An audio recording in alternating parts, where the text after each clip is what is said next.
Bismillahirrahmanirrahim. Alhamdulillahilladzi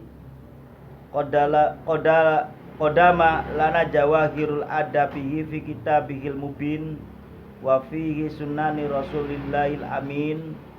Wassalatu wassalamu ala sayyidina Muhammadinil mab'usi liyutammima makarimal akhlaq lil muta'addibin wa ala alihi wa ashabihi wa man syakalahum fi akhlaqihim minal mu'minin. Masih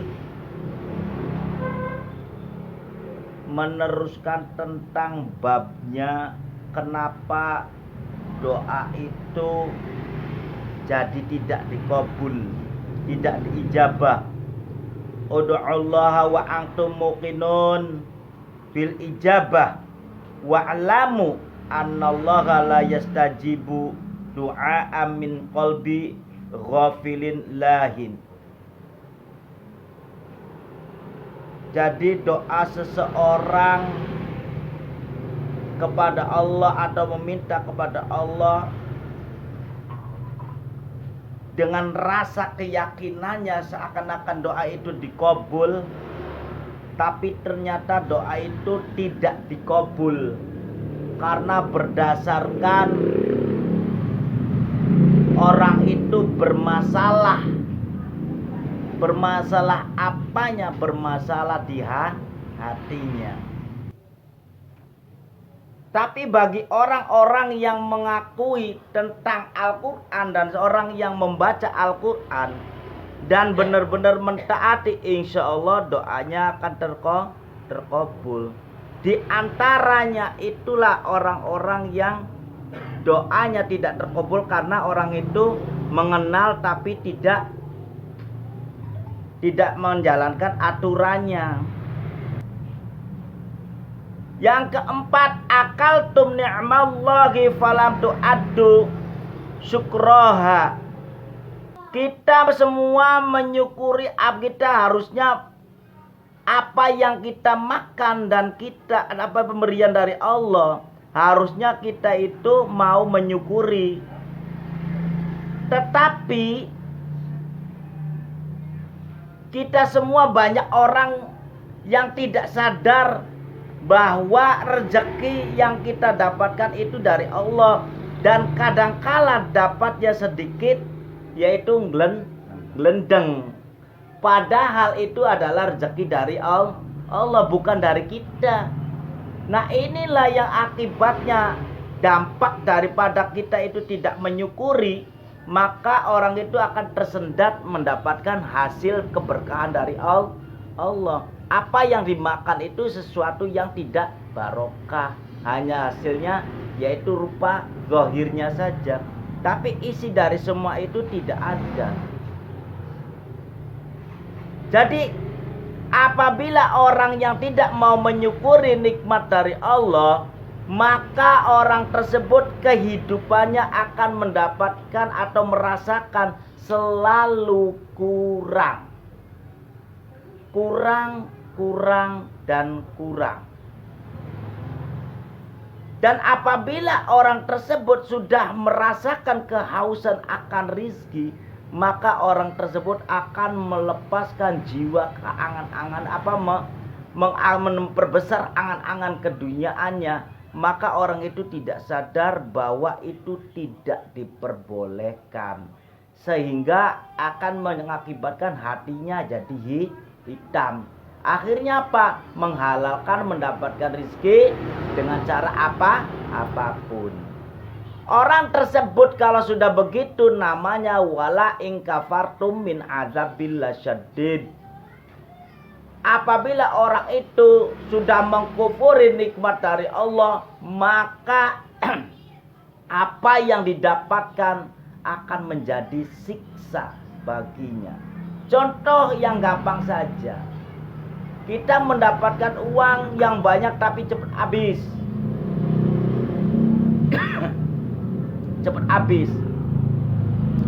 Dan kalau sudah begitu, kita jadi resah. Karena apa? Karena kita tidak menyukuri. Seakan-akan kita itu jadi kalau tidak dapatkan uang segini itu kurang. Kalau tidak dapat uang segini kurang. Itu yang akan terjadi. Karena kita tidak mau menyukuri apa yang jadi pemberiannya Allah. Nah, ini khusus bagi sesuatu yang dimakan oleh kita. Nah, itu akan mengakibatkan menjadi ganjalan dan tidak dikabulnya doa. Karena apa yang dimakan oleh kita itu yaitu kurang memenuhi suatu syarat, yaitu keberkahannya. Karena di situ adanya yaitu sesuatu yang kurang baik dimakannya. Jadi seakan-akan seperti racun. Qultum inna syaitana aduwwakum falam tukhalifuhu. Kita semua bahwa syaitan itu tahu. Setan itu atau iblis itu adalah musuh kita semua.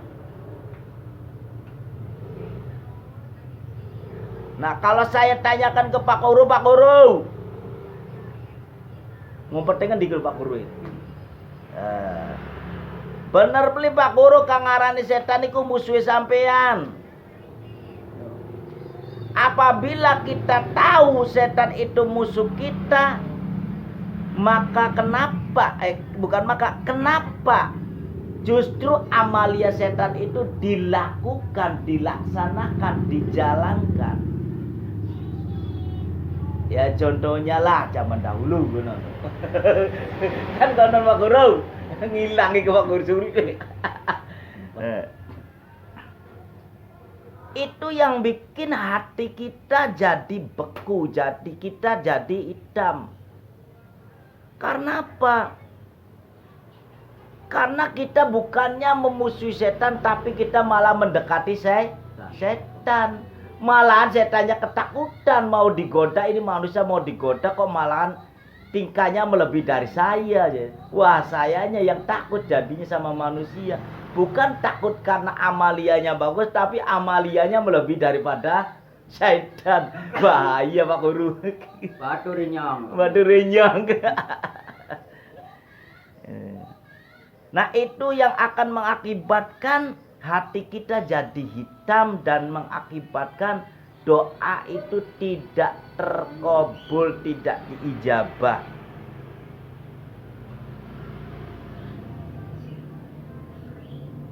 Yang keenam, kultum innal jannata haqqun walam ta'malu laha. Kita semua mengatakan bahwa jannah itu ada nyatanya. Ini parah nih keterangan ini. Keterangannya tentang bab surga, tapi kenyataannya kita memungkiri sepertinya adanya surga. Yang ada yaitu surganya surga dunia, yang ada di sana itu adalah neraka. Karena mengakui surga dunia berarti orang itu mengakui neraka. Itu kebalikan. Mengapa demikian? Karena di sini kita itu sudah mengabaikan atau kita itu mengkhianati adanya surga. Buktinya gampang. Apa yang dilakukan kita sadar itu salah, sadar itu tidak benar, perbuatan itu tapi masih dilakukan. Jadi seakan-akan kita ini tidak mempercayai adanya jannah. Yang dilakukan itu adalah di lingkungan neraka. Karena bagian daripada orang yang kesenangan dunia itu adanya di lingkungan neraka. Walaupun mahal harganya, maka orang itu tetap membeli apa yang jadi kesenangan dunia. Tapi untuk melakukan sesuatu yang amalia yang bagus, seperti sholat sunnah, seperti wajibnya, kita agaknya berat. Karena memang lingkungan di surga itu surga di lingkungan di sampingnya surga itu, di lingkungan di samping surga itu yaitu adalah sesuatu yang tidak disukai oleh manusia. Kebanyakannya yang disenangi oleh manusia itu adalah di lingkungan neraka. Ini nyata tidak seperti itu. Nah, ini semua nyata. Kebanyakan orang itu di situ diterangkan. Wabihi nasta'inu ala kulli umuri dunya waddin, dan mintalah pertolongan pertolongan apapun dalam suatu perkara kehidupan kita, ya kan? Tapi kenyataannya kita tidak meminta pertolongan kepada Allah, tapi meminta pertolongannya kepada setan. Jadi di situ kelihatannya di keterangannya nasta'inu ala kulli umuri dunya dulu baru din. Kenapa dunia dulu? Karena kita hidup di dunia, maka kita harus cari ongkos dunia. Ya butuh makan, ya butuh minum, ya butuh macam-macam. Tapi bukan semata-mata kita mencari dunia itu untuk kesenangan dunia. Dunia yang kita dapatkan itu untuk dijadikan sarana ibadah. Maka dari itulah kebanyakan orang ini salah kaprah. Bahwa hidup di dunia kita harus mencari kesenangan yang seperti apa? Justru kebalikan. Orang yang mengakui bahwa di surga itu adanya, ya kan, hak, tapi seakan-akan kita itu mengkhianati adanya surga, malahan menjalankan sesuatu yang tidak benar. Dan itulah salah satunya yang bakal kita doanya itu tidak diterima, tidak diijabah. Kalau kita tanyakan kepada orang-orang seperti itu, tidak akan mengakui. Kita kan seluruh dunia itu halal menurut sendiri. Bukan masalah bab halal tidaknya, ini permasalahannya yaitu adalah kenapa doa kita itu tidak diijabah, karena kita itu bermasalah. Bermasalah dengan siapa? Bermasalah dengan aturannya Allah. Ngaku cinta Rasul tapi kenyataannya tidak menjalankan sunnahnya Rasul. Kalau kokoh jalankan sunnah Rasulillah. Kalau malam Jumat Pak Guru langgai kedengaran asalnya. Jadi boleh bisa kemuyu. Malam minggu dapat. Sekarang kan udah tahu jalan Jabang Bayu, masalah ya, dari ngerti jalannya sunnah Rasulillah itu tahu. Itulah kenyataannya koko.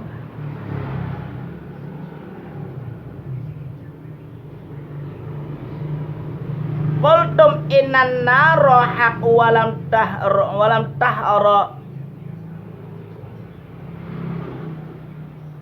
walam tahrabu minha. Qultum innan naro haq walam tahrabu minha. Kita semua mengatakan bahwa neraka itu benar adanya.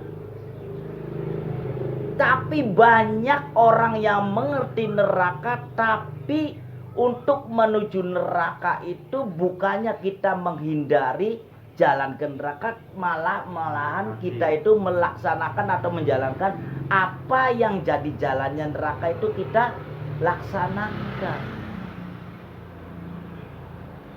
Jadi pantas kita itu secara aturan yang ada dalam kitab adab ini, banyak orang itu mengeluh tentang doanya. Apa mengeluhnya?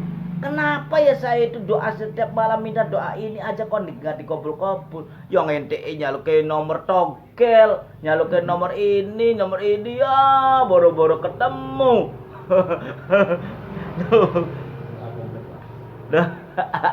Nah itu coba mintanya itu nikmat sehat, nah ya mungkin saja tidak akan dikabulkan. Padahal tanpa minta pun kalau kita ikhlas ibadah kepada Allah, khatarra bil bali Allahu ya'lam.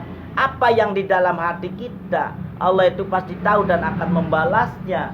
Tanpa diminta pun Allah itu sudah pasti memberi. Karena tujuan orang tersebut mengagungkan asmaku. Kata Allahnya, saya tahu apa yang kamu minta.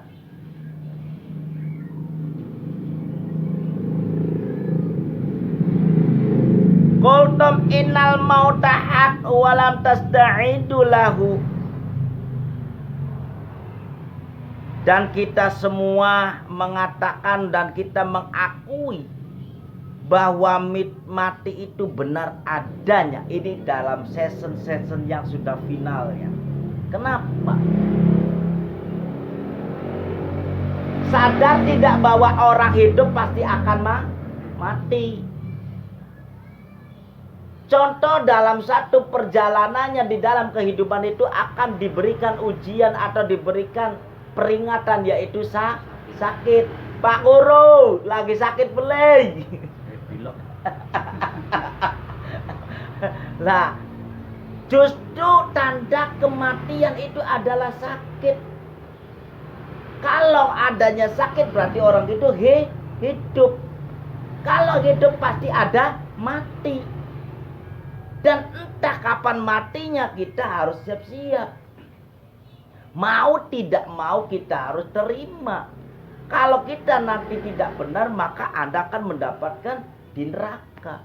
Di situ dikatakan Anda itu mengakui jannah adanya. Kalau Anda mengatakan dengan sesuatu yang amalia yang benar, maka Anda akan mendapatkan yaitu jannah. Nah, inilah finalnya manusia hidup, yaitu setelah kita semua nanti mati, ya sudah tidak ada ikatan apapun. Artinya doa kita pun tidak bisa diterima. Amalia apapun kita tidak diterima, terkecuali amalianya kita semua itu dari awalnya kita bangun, yaitu dengan caranya membuat amalia setelah kita mati pun terus berjalan. Lah itu beda lagi ceritanya. Apabila amalia kita itu hanya sekedar untuk diterima, untuk sanggup nanti mati, yaitu beda ceritanya lagi.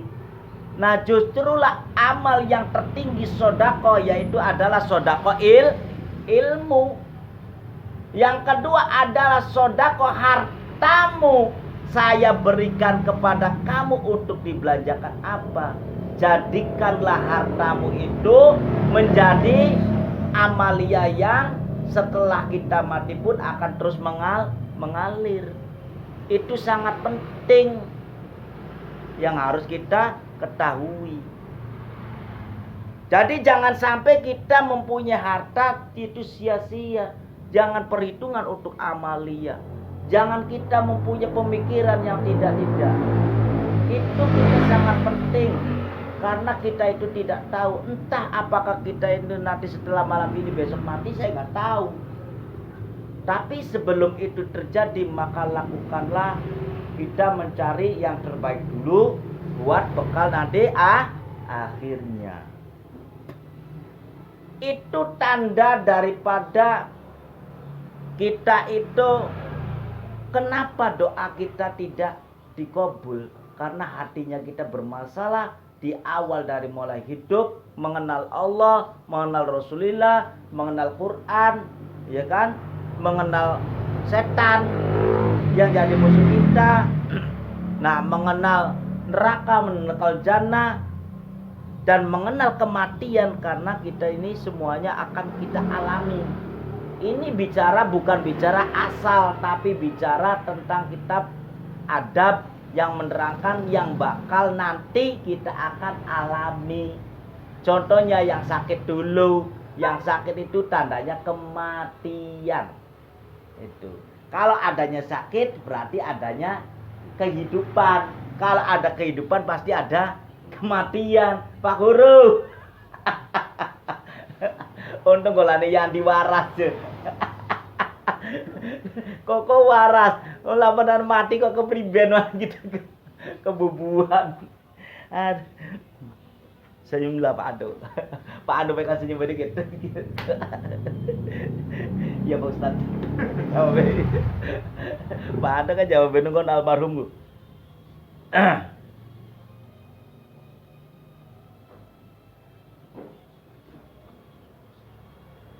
Ing tabahtum minan naumi fastaghaltum bi'uyubin nasi wa nasitum uyubakum. Apa yang paling parah hingga kita itu dibenci oleh Allah, hingga kita itu sampai ditolak doa apapun, karena orang itu begitu kamu bangun tidur sudah menceritakan aibnya orang, sudah menceritakan yang tidak, karena Anda itu bukan pencari solusi tapi mengolok-oloknya atau itu mencibir. Jadi bukan seorang pencari solusi, tapi orang tersebut bangun tidur sudah menceritakan orang lain yang tidak. Artinya membuka aib seorang, bukan pencari solusi.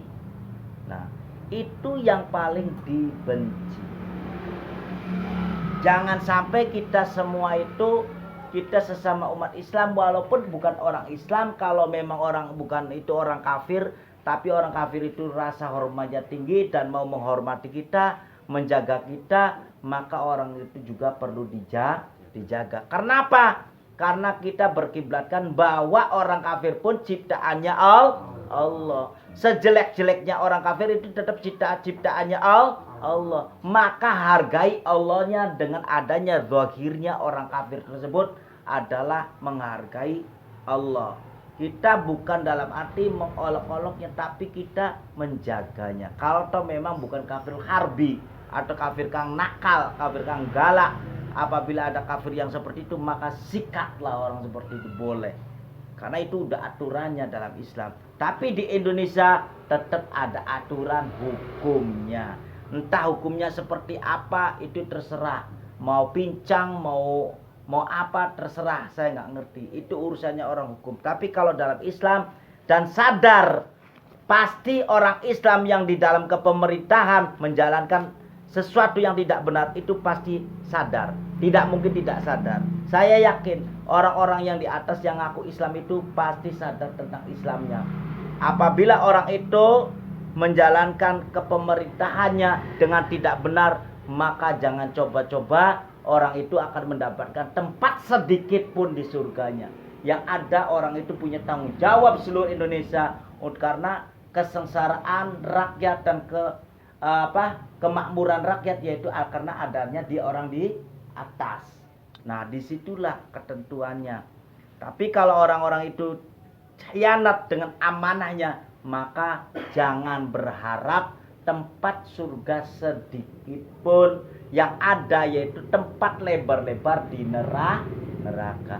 Fa insyaallah kita semua ini adalah orang-orang yang mau mengikuti aturannya Allah, mengikuti sunnahnya Rasulullah.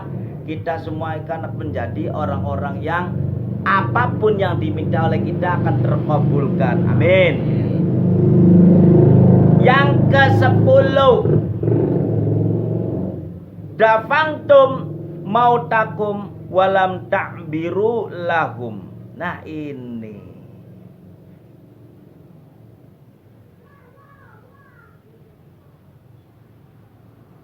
kita semua makhluk hidup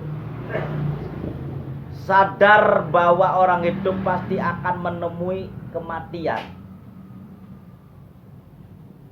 Apabila kita semua sadar bahwa orang itu mati, kita pun ikut akan jadi mati pula kelak pada suatu saat.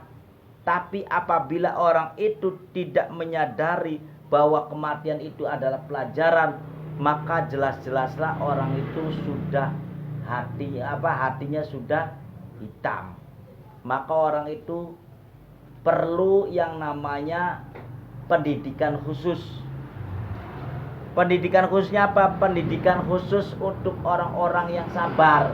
Karena bukan orang-orang yang hitam hatinya lah yang jadi itu apa tadi? Jadi diberi pelajaran, tapi orang-orang yang sadarnya yang akan diberi pelajaran oleh orang yang hatinya hitam. Karena apa?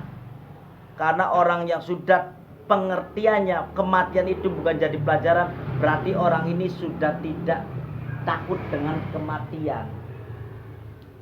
Nanti kalau sedang sakit baru akan mendapat akan mengeluh dan mengerang-erang, ya Allah berikanlah kesembuhan Koko.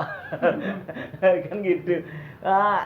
Siapapun kalau orang lagi sakit, ya Allah, ya Allah. Padahal ya Allahnya itu, ya Allah berikanlah kesempatan saya untuk sehat, untuk akan memperbaiki diri lagi sebelum kematian. Tapi justru orang-orang majelis yang ada di sini, alhamdulillahnya orang-orang yang sadar dan mau cepat-cepat menyadari bahwa kematian itu akan menemui kita semua dan ajal itu akan menjemput kita semua. Sebelum itu terjadi, maka kita cepat-cepat memperbaiki diri. Fa insyaallah dengan adanya pengetahuan tentang bab kenapa kita doanya tidak terkabul dan kita bisa memahami, kelak akan bisa memperbaiki dan semua apa yang jadi permintaan kita. Ya Allah, saya minta berkah dan rahasianya akan dikabulkan. Apa makna bil maksud tersebut? Arti makna bil maksud itu apa yang jadi permintaan kita yang ada di dalam hati pun Allah itu sudah pasti akan mengkabulkan karena kita mengikuti atau kita mengenal Allah, benar-benar cinta kepada Allah, cinta kepada Rasulullah, cinta kepada Al-Quran, maka hasilnya sangat luar biasa. Fa insyaallah alhamdulillahi rabbil alamin.